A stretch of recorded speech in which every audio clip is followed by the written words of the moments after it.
지난 시간에 대요리 분답은 성찬에 참여하는 이 바람직한 자세에 있어서 세 가지로 구분해서 설명을 했죠. 성찬식에 참여하기 전 준비, 그리고 성찬식에 참여할 때, 그리고 마지막에 성찬에 참여한 후에 이렇게 바람직한 자세가 있다라고 세 가지를 이야기를 했어요. 그래서 그 첫 번째로 우리가 성찬식에 참여하기 전에 준비, 우리의 바람직한 자세에 대해서 함께 말씀을 나눴습니다. 자, 지난 시간에 했던 대요리 분답 171번 다시 한번 볼까요? 성찬식에 참여하려는 사람들은 미리 어떻게 준비해야 하는가, 그 답을 일부만 한번 읽어봅시다. 시작. 성찬을 받고자 하는 사람들은 성찬식에 오기 전에 자신들이 그리스도 안에 있는지를 점검하고 자신들의 죄와 부족함을 살핌으로써 준비해야 한다. 네, 그래서 내가 주님 안에 있는 사람인가? 난 정말 주님의 십자가 공로 아니면 영원히 멸망할 수밖에 없는 죄인 맞는가? 점검해 보라 그렇죠. 그리고 예수님 믿은 이후에 여전히 죄에 빠져 허우적거리는 우리 자신을 보면서 정말 오직 주님만이 우리의 유일한 영적 양식임을 우리가 고백하면서 나아가야 된다. 그걸 준비하고 점검하라 그랬어요. 그리고 마지막 세 번째로 거룩한 삶으로 준비하면서 성찬을 맞이하라. 이제 이랬죠. 이것이 바로 성찬 참여 전에 우리의 마땅한 준비의 자세입니다. 자, 그러면 이제 성찬에 참여할 때에, 그러니까 성찬에 지금 우리가 앞에 나온 거예요. 어떻게 참여해야 되는지를 우리가 살펴보도록 합시다. 174번 문답입니다. 우리가 성찬식을 행할 때 성찬을 받는 사람들은 무엇을 해야 하는가? 자, 우리가 어떤 지금 자세로 성찬에 참여하고 있었는지 우리 스스로의 모습도 한번 비교해 보면서 읽으면 좋을 것 같아요. 길지만 한번 같이 읽어봅시다. 시작. 성찬식이 집례되는 동안 성찬을 받는 사람들은 경건한 마음으로 규례를 따라 하나님을 바라보면서 성례를 위한 떡과 포도주와 집례하는 행위를 열심히 지켜보며 주의 몸을 조심스럽게 분별하고 주의 죽으심과 고난을 사모하는 마음으로 묵상하며 그럼으로써 자신들이 받은 은혜를 따라 열심히 살도록 다짐하고 자신들을 판단하며 죄를 슬퍼하고 그리스도를 줄이고 목말라 하듯 사모해야 한다. 또한 믿음으로 주를 먹고 주의 충만하심을 받으며 주님의 공로를 의지하며 그분이 사랑을 드리고 주님의 은혜에 감사하며 자신들이 하나님과 맺은 약속과 모든 성도들에 대한 사랑을 새롭게 해야 한다. 자, 여러분 성찬식 하실 때마다 이런 자세를 하고 계시죠? 네, 감사합니다.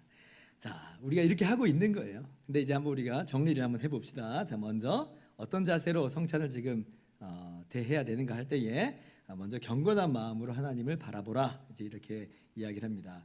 왜 그러냐면 이것은 주님께서 행하라 하신 예식이기 때문에 그래요. 그래서 무슨 소꿉놀이 뭐 참여하듯이 그렇게 해준다 이런 의미는 절대로 아닙니다. 그건 불경건이에요. 하나님께서 하라, 우리 주님께서 이렇게 하라 하셨기 때문에 우리는 정말 경건한 모습으로 주님 바라보면서 하는 거예요. 이것이 주님의 그 놀라운 구원 사역을 직접적으로 가리키고 있기 때문에 정말 우리는 경건한 모습으로 나아가야 됩니다. 경건한 그런 모습이란 뭐냐?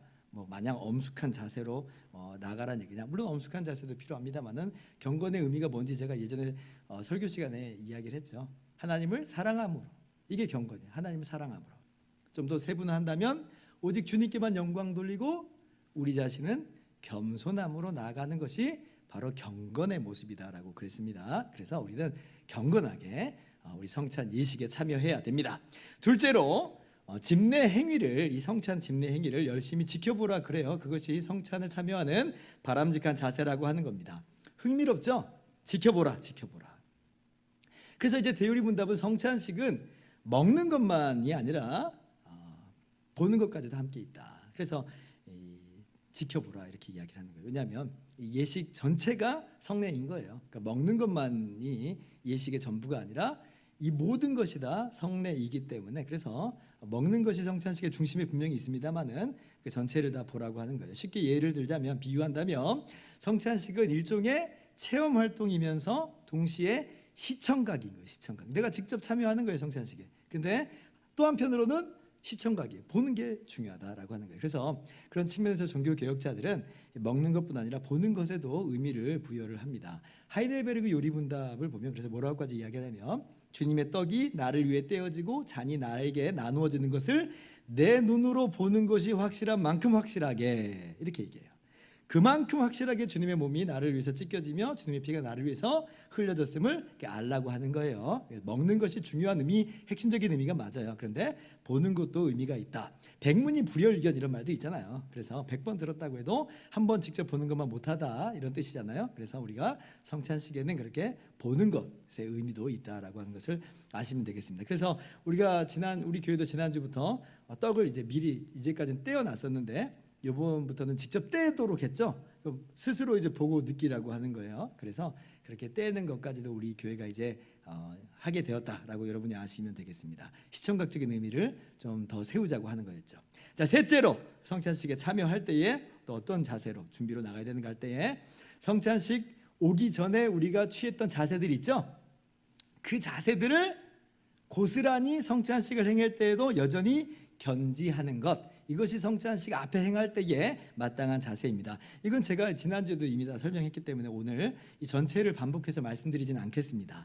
딱 한 가지만 좀 추가해서 말씀을 드리자면 이 성찬은 주님의 죽으심을 기념하는 것이므로 자기의 죄를 슬퍼하면서 성찬에 참여해야 됩니다. 이것이 우리 대유리문답이 가르치고 있는 바예요. 자기 죄를 슬퍼하면서 참여하라.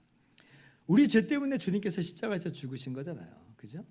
물론 그 주님의 죽으심으로 우리가 구원받은 것이고 그래서 정말 은혜고 기쁜 일이에요. 그런 의미에서 성찬은 분명히 기쁜 예식입니다. 그러나 동시에 우리 죄 때문에 주님께서 그 고난과 지옥의 고통을 겪으셨잖아요. 사실은 우리가 예수님을 죽인 거예요. 그러니 우리가 우리의 죄지음을 슬퍼해야 되는 것입니다. 그렇다고 내가 죄를 안 지었으면 우리 주님께서 죽지 않으셨을 텐데 이런 뜻은 아니에요. 그건 성찬 잘못하는 거예요. 잘못된 방향으로 슬퍼하는 거예요. 그런 의미에서 슬퍼라는 얘기가 아니라 내 죄가 주님을 십자가에 못 박았나이다 하고 가슴을 두들기는 거죠. 나 때문입니다. 죄인인 나를 긍휼히 여겨주십시오 라고 하는 슬픔이라고 하는 겁니다. 그래서 우리 대유리문답은 참고 구절로 스가랴 12장 10절을 이렇게 인용해 놓고 있어요. 같이 읽어봅시다. 시작. 내가 다윗의 집과 예루살렘 주민에게 은총과 간구하는 심령을 부어주리니 그들이 그 찌른 바 그를 바라보고 그를 위하여 애통하기를 독자를 위하여 애통하듯 하며 그를 위하여 통곡하기를 장자를 위하여 통곡하듯 하리로다. 애통하는 마음으로 참여하라고 하는 거예요. 성찬은 그래서 두 가지 의미가 같이 있어요. 나의 죄에 대해서 슬퍼함이 분명히 있습니다. 그리고 그것만 있는 게 아니라 그런데 이 죄인을 위해서 주님께서 몸 찢기시고 피 흘리셔서 나를 구원하셨으니 또한 성찬은 우리에게 기쁜 예식이고 은혜와 감격과 감동의 예식이라는 걸 여러분이 아울러서 기억했으면 좋겠습니다. 자, 넷째로 어떤 자세로 성찬을 대해야 되는가 할 때에 줄이고 목마름으로 성찬에 참여해야 된다라고 하는 것입니다. 성찬은 영적인 식사 시간이라고 볼 수 있어요. 우리가 식사 시간에 어때요? 배가 꺼져 있잖아요. 배가 고프잖아요. 배가 고플 때 밥을 먹으면 얼마나 그게 맛있어요. 그죠? 그래서 그러한 굶주림, 그러한 목마름을 가지고 성찬에 참여하라고 하는 겁니다. 다른 말로는 주님을 사모함으로, 은혜를 사모함으로 참여하라고 하는 거예요. 의식적으로 주님과의 교통에 목마른 자세로 정말 주님의 은혜로만 내가 이 은혜를 누릴 수 있어요. 주님으로만 이 은혜를 누릴 수 있습니다 라고 하는 그런 사모함으로, 마치 우리가 식사 시간을 기다리듯이 맛있는 식사를 우리 엄마가, 우리 부모님이 막 이렇게 준비하고 있으면 얼마나 저 맛있는 거 빨리 먹었으면 좋겠다 이러잖아요. 마치 그러한 사모함으로 성찬을 대하는 거예요. 의식적으로 그렇게 사모함으로 나가시기 바랍니다. 제일 중요한 자세가 있어요. 제일 중요한 자세는 다름 아니라 믿음으로 성찬에 참여해야 됩니다. 믿음으로. 외형적으로는 우리가 떡과 잔을 먹고 마시는 것이지만 그 행위의 핵심 의미가 뭐냐면 우리가 분명히 알아야 돼요. 믿음이에요. 믿음. 나는 주님의 십자가 공로만을 믿습니다. 나는 오직 주님의 십자가 공로로만 이 구원의 은혜를 누리며 천국 영생을 얻고 누리는 것입니다 라는 거예요. 그러므로 단순히 먹고 마시는 것으로는 아무런 유익이 없습니다. 그게 핵심이 아닌 거예요. 우리는 이 로마 가톨릭의 천주교의 화채설하고 전혀 달라요. 우리에게 있어서 떡은 여전히 떡이고 잔은 여전히 잔이에요. 오직 그 먹고 마심 속에서 반드시 이러한 믿음, 난 오직 주님의 십자가 공로만을 믿습니다 라고 하는 그 믿음으로 먹는 거예요. 그럴 때에 성찬이 진정한 우리의 영적인 양식, 유익이 되는 것입니다. 요한복음 6장 3절 말씀 같이 한번 읽어볼까요? 시작. 예수께서 이르시되 나는 생명의 떡이니 내게 오는 자는 결코 줄이지 아니할 터이요 나를 믿는 자는 영원히 목마르지 아니하리라. 자, 주님께서 주님 당신이 생명의 떡이라고 말씀을 하셔요. 근데 이것이 단순히 먹고 마시는 문제 아니라고 그랬죠. 유대인들은 다 지금 무슨 말인지 모르고 있잖아요. 근데 주님께서 분명하게 말씀하세요. 나를 믿는 자, 이렇게 나를 믿는 자. 주님의 진짜 뭐 무슨 육체의 살덩이를 떼어 먹는 문제가 아니라고 그랬잖아요. 믿는 거예요, 믿는 거. 성찬식 마찬가지입니다. 단순히 그 떡과 잔을 먹고 마시는 어떤 외적인 행위가 중요한 게 아니라 그 행위가 담고 있는 의미, 바로 믿음, 영적으로 먹는 것이다, 그렇게 이야기하는 거예요. 그래서 그것이 믿음으로 우리가 나아가는 것이다라고 하는 것입니다. 그래서 성찬 참여할 때는 오직 주님의 십자가 공로만을 의지합니다라고 하는 그런 분명한 믿음으로 떡과 잔을 먹고 마실 때, 그렇게 주님의 십자가 공로만을 우리가 먹고 마시는 것이요, 그 안에서 은혜를 누리는 것이다라고 하는 것입니다. 그 외에 또 필요한 자세로는 구원의 기쁨에 대한 감사, 또 다짐하면서 참여하는 것, 이런 것들이 있지만 굳이 설명하지는 않겠고, 우리 대유리 문답의 답을 읽는 것만으로 우리가 충분히 다 이해했을 거라고 믿고 만족하고 넘어가도록 하겠습니다. 자, 그러면 성찬이 끝났어요. 그럼 성찬이 끝난 후에 우리의 자세는 이제 어떠해야 할까요? 175번입니다. 그리스도인들이 성찬을 받은 후에 해야 할 의무는 무엇인가? 이것도 굉장히 길죠. 자, 한번 읽어봅시다. 시작. 그리스도인들이 성찬을 받은 후에 해야 할 의무는 자신들이 성찬이 진행 동안에 잘 처신했는지, 그리고 성찬식을 잘 마치게 되었는지를 진지하게 고려해야 한다. 만일 생동하게 하심과 위로하심을 받은 것으로 깨달으면 그것으로 인하여 하나님께 감사해야 하며, 그러한 은혜가 계속되기를 빌며 해이해지지 않도록 조심하며 자신들이 한 사역을 실행하고 성찬에 자주 참여하도록 스스로를 고무해야 합니다. 그러나 만일 그들이 당장에 유익이 있음을 발견하지 못하면 성례를 위하여 준비하고 침례한 그 과정을 더 면밀히 검토해야 한다. 만일 그러는 과정에서 그들이 하나님 앞에서와 자기들의 양심에 비추어 최선을 다한 것으로 스스로 인정한다면 때가 되면 열매를 맺을 것이므로 기다려야 한다. 그러나 만일 그들이 잘못한 것으로 인정하면 겸손해져야 하고 앞으로는 더 조심하고 부지런히 성찬식에 참여해야 할 것이다. 여러분, 요즘 사람들이 쓰는 말로 먹튀라고 하는 그런 단어가 있어요. 예전에는 비속어였는데 요즘 하도 많이 쓰니까 사전에 등재가 된 것 같습니다. 먹튀, 먹고 튀다, 이런 말의 준말이에요. 자신의 이익만을 챙기고 빠지는 일 또는 그런 사람을 일컬어서 먹튀라고 하는 겁니다. 성찬을 받은 후에 우리가 어떻게 해야 하는가 할 때에 한마디로 먹튀하지 말아야 된다는 거예요. 먹튀하지 말아야 된다. 우리가 믿음으로 성찬에 참여한 사람들은 주님의 크신 위로와 확신, 은혜의 충만함을 누렸을 거예요. 자, 그러면 다시 우리가 세상에서 마음대로 그럼 뒹굴어도 된다, 뒹굴라, 그런 말이에요? 다음번 성찬 때 또 채우면 되니까 마음대로 살라는 말이에요? 그렇지 않죠. 이거 너무 상식적인 이야기예요. 너무 상식적인 이야기예요. 그래서 우리 대우리 문답도 만일 생동하게 하심과 위로하심으로 받은 것을 깨달으면 그것으로 하나님께 감사해야 되고 은혜가 계속되기를 빌고 해이해지지 않도록 조심하며 자신들이 한 서약을 실행하라, 그렇게 말하잖아요. 실행하라. 이건 두말하면 잔소리입니다. 밥 먹었으면 배부르다 하고 이 배만 두들길 게 아니라 그 에너지로 살아가라는 거예요. 생산적인 일을 하라는 겁니다. 안 그러면 식충이가 되는 거예요. 밥값 하면서 살아야 됩니다, 우리는. 자, 그리고 성찬에 또 자주 참여하도록 스스로 고무하라고 그래요. 이게 무슨 말이냐면, 지난번에 나 한번 참여했으니까 괜찮아, 난 뭐 다시 안 해도 돼 하지 말고 겸손하게 은혜를 사모하는 마음으로 적극적으로 반복하여서 성찬이 있을 때마다 참여하라는 겁니다. 우리 타이틀에서도 우리 함께 읽었듯이 고린도전서 11장 22절에 주님이 다시 오실 때까지 행하라 그러잖아요. 초대교회 성도들은 그래서 모일 때마다 성찬을 했습니다. 사도행전 2장 42절 46절 교도할게요. 그들이 사도의 가르침을 받아 서로 교제하고 떡을 떼며 오로지 기도하기를 힘쓰니라. 날마다 마음을 같이하여 성전에 모이기를 힘쓰고 집에서 떡을 떼며 기쁨과 순전한 마음으로 음식을 먹고. 예, 모일 때마다 날마다 이렇게 성찬을 했어요. 그래서 초대교회 때는 이러한 성찬을 통해서 그들의 모임 중심에 항상 뭐가 있었겠어요? 주님의 십자가와 부활이 항상 그들의 모임의 중심 가운데 있는 거예요. 여러분, 이것이 성찬이 주는 강점 중에 아주 중요한 내용이에요. 성찬이 계속해서 있는 이상은 교회의 중심축, 설교의 중심축이 엉뚱한 데로 가지 않아요. 모일 때마다 주님의 십자가와 부활을 이렇게 기념하고 있는데 우리가 받은 천국 영생과 부활 생명을 돌아보게 되는데 어떻게 신앙의 중심축이 딴 데로 갈 수 있겠어요?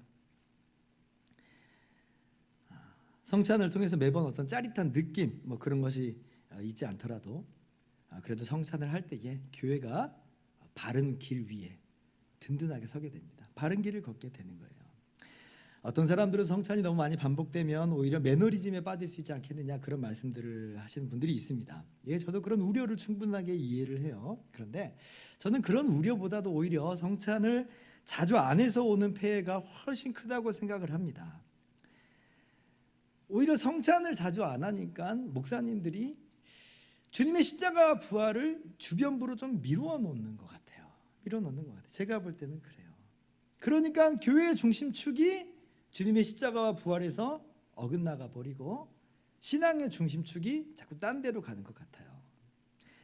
설교 시간에 매번 주님의 십자가와 부활 이야기하기 어려운 건 저도 알아요.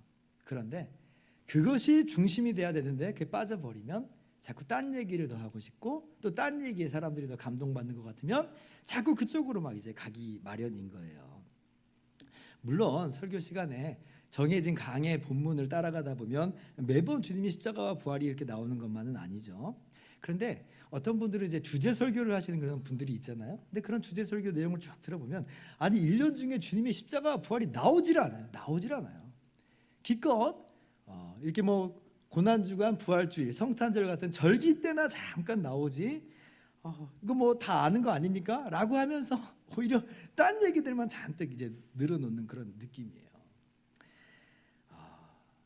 주님의 십자가 부활이 마치 처음 시작하는 시동 거는 것만일까?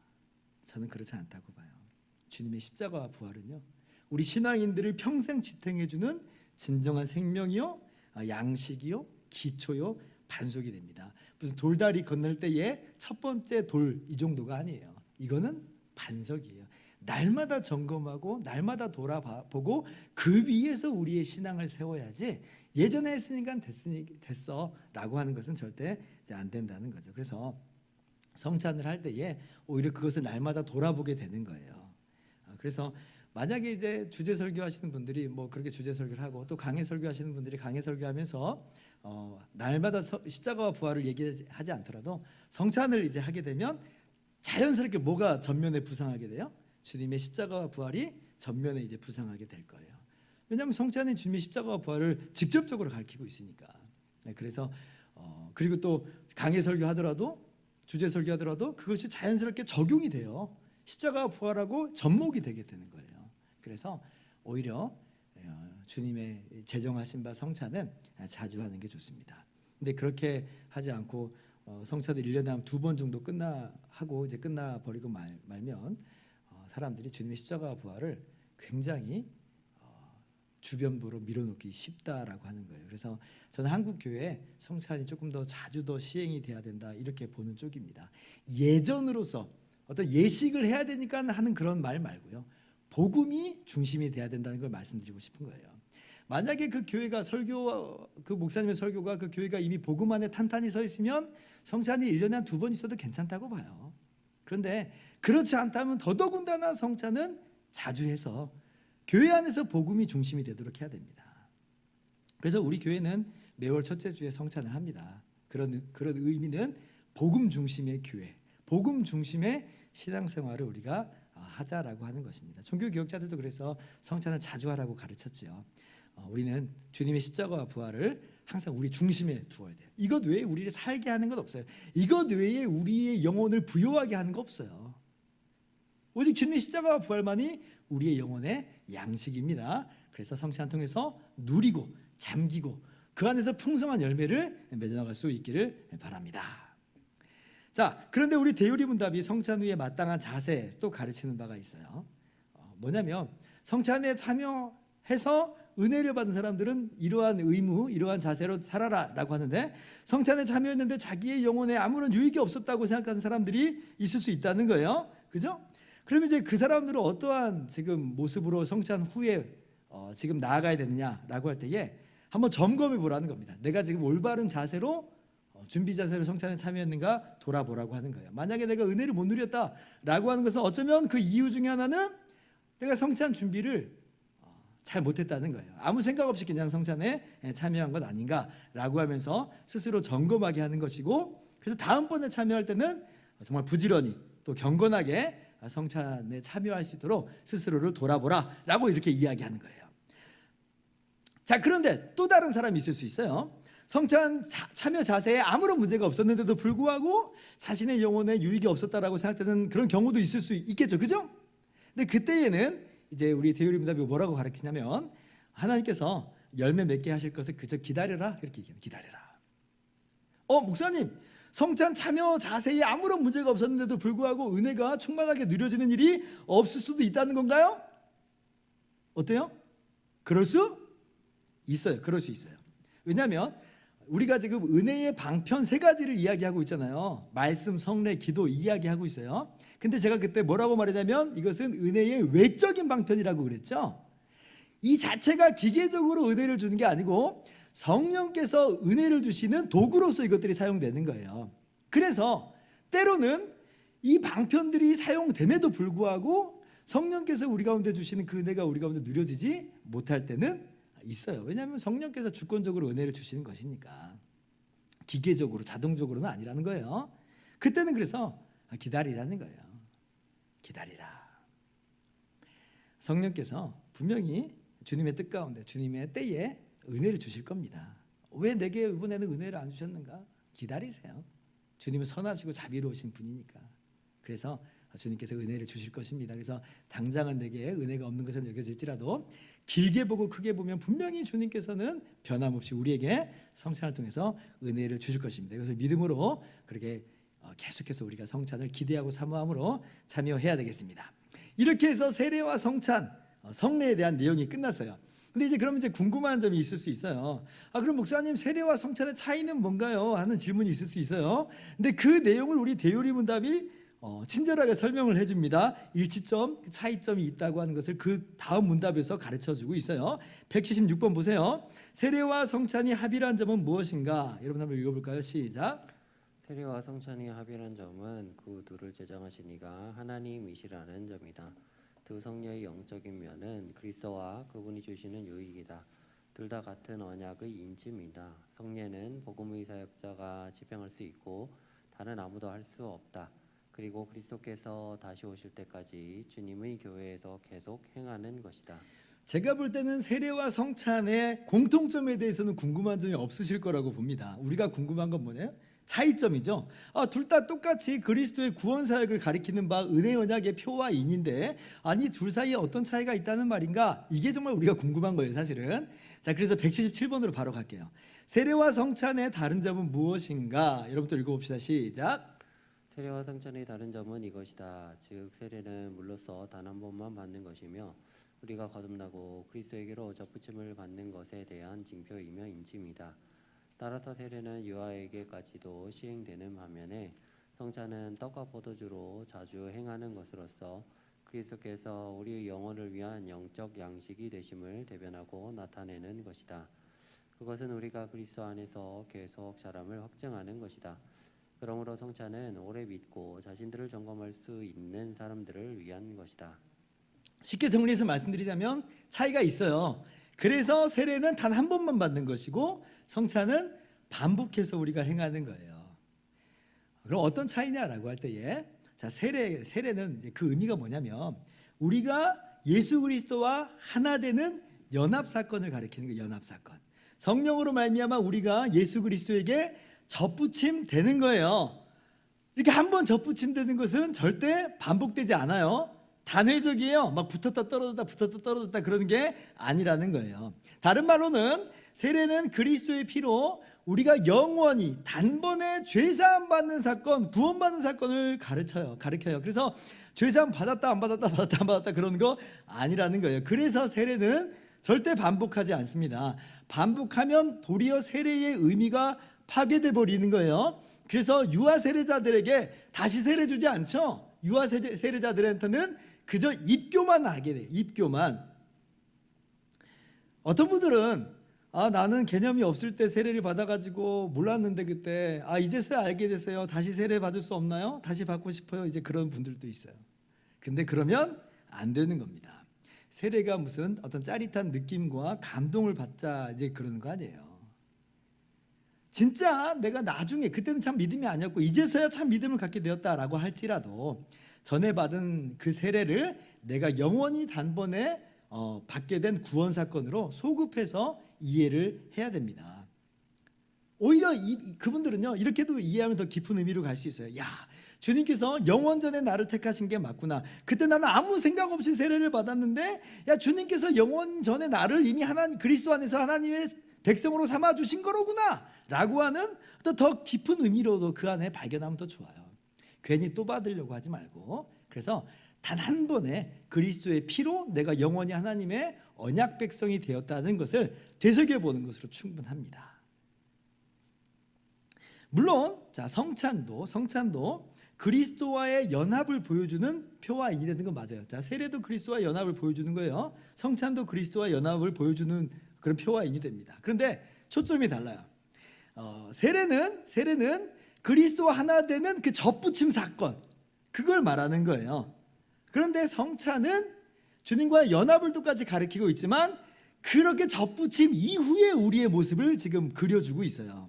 그래서 세례는 한번 접붙임 됐으니까 반복되지 않잖아요. 그럼 성찬은 뭐냐면 그렇게 우리가 주님과 하나가 된 것이 절대로 분리될 수 없는 신비한 연합이라고 하는 것을 보여주는 거예요.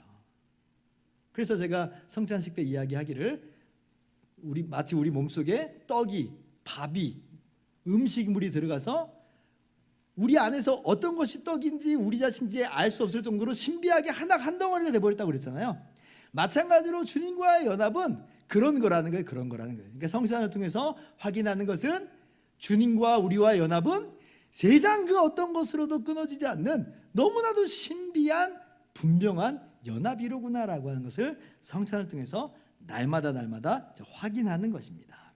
그래서 똑같이 주님과의 연합을 가르치고 있어도 초점이 다른 겁니다. 세례는 처음에 연합되는 바로 그 사건 거기에 초점이 더 맞춰져 있고 성찬은 그 연합이 영원토록 계속되는 분리됨 없이 확실하게 우리 가운데 여전히 있는 바로 그것을 상태를 말하고 있는 것으로 여러분 이렇게 아시면 되겠습니다. 그래서 성찬은요 처음 주님을 믿고 주님과 연합해서 영원히 단번에 죄사함 받은 이후에 변함없이 구원의 은혜 가운데 있는 것 그래서 성장하는 것 그것과 관련이 있어요. 그래서 성찬이 세례와 좀 차이가 있다라고 하는 것입니다. 그래서 여러분이 그 세례와 성찬의 이런 차이를 좀 아시면 되겠어요. 세례는 구원 사건, 성찬은 구원 이후의 성장, 성도의 성화 이거 갖고 좀 밀접하게 관련이 있다라고 하는 것을 여러분이 아시면 되겠습니다. 정리가 되셨나요? 네, 감사합니다. 오늘은 여기까지 하겠습니다.